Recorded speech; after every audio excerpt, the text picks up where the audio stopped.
नमस्कार। आकाशवाणी जयपुर अजमेर से प्रस्तुत है प्रादेशिक समाचार।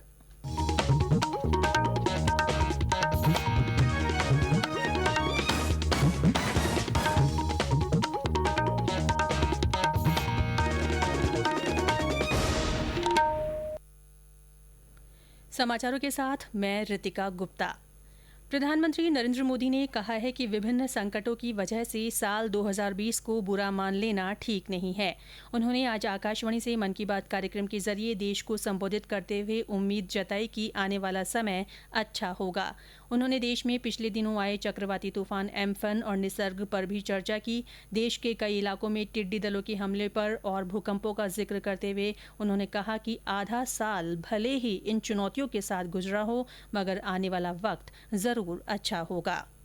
मुझे गीत की कुछ पंक्तियां याद आ रही हैं। यह कल कल छल छल बहती, क्या कहती गंगा धारा, युग युग से बहता आता यह पुण्य प्रवाह हमारा। उसी गीत में आगे आता है, क्या उसको रोक सकेंगे, मिटने वाले मिट जाएं, कंकड़ पत्थर की हस्ती क्या बाधा बनकर आए। सैकड़ों वर्षों तक अलग अलग आक्रांताओं ने भारत पर हमला किया, उसे संकटों में डाला। लोगों को लगता था कि भारत की संरचना ही नष्ट हो जाए, भारत की संस्कृति ही समाप्त हो जाए, लेकिन इन संकटों से भारत और भी भव्य होकर सामने आया।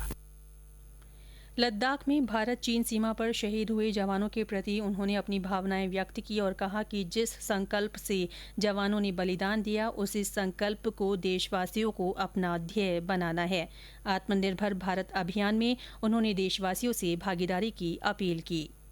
एक नागरिक के तौर हम सबका संकल्प, समर्पण और सहयोग बहुत जरूरी है, अनिवार्य है। आप लोकल खरीदेंगे, लोकल के लिए वोकल होंगे, तो समझिए आप देश को मजबूत करने में अपनी भूमिका निभा रहे हैं। ये भी एक तरह से देश की सेवा ही है। आपकी यही सेवा देश को कहीं न कहीं मजबूत भी करती है। श्री मोदी ने कहा कि देश में इस समय अनलॉक होने का दौर है, ऐसे में हमें सतर्क रहने की जरूरत है। उन्होंने देशवासियों से कहा कि स्वास्थ्य के प्रति लापरवाही न बरतें।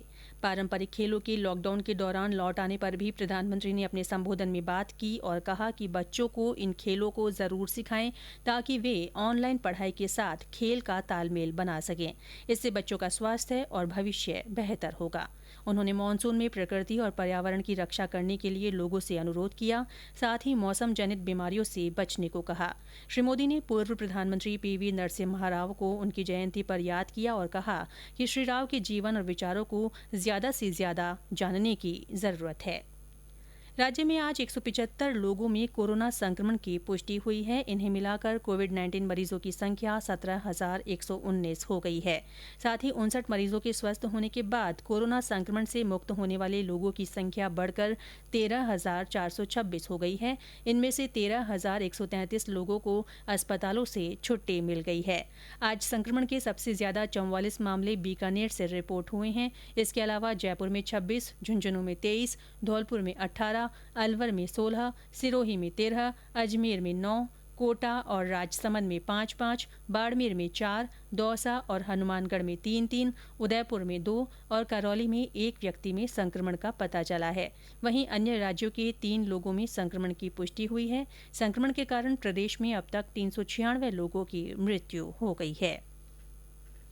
प्रदेश में कोरोना संक्रमण को रोकने के लिए चलाए जा रहे जागरूकता अभियान के तहत जिलों में कई कार्यक्रम हो रहे हैं। यह अभियान 30 जून तक चलेगा। अभियान के तहत आज झालावाड़ जिले के कस्बों और गांवों के मुख्य चौराहों पर जागरूकता संदेश देने वाली रंगोली बनाई गई।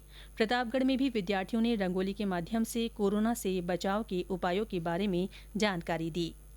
देश भर में राजस्थान सहित 7 अन्य राज्यों में टिड्डी दलों पर नियंत्रण के लिए अभियान चलाया जा रहा है। क्षेत्रीय टिड्डी दल नियंत्रण कार्यालयों की 60 टीमें अभियान में लगी हुई हैं और इसमें 12 ड्रोनों की भी मदद ली जा रही है। इस बीच अलवर जिले के बहरोड में प्रशासन ने टिड्डी नियंत्रण दलों को अलर्ट कर दिया है। राज्य की सीमा से 10 किलोमीटर दूर हरियाणा के कुछ क्षेत्रों में टिड्डी दलों के हमले के बाद ये निर्देश दिए गए हैं।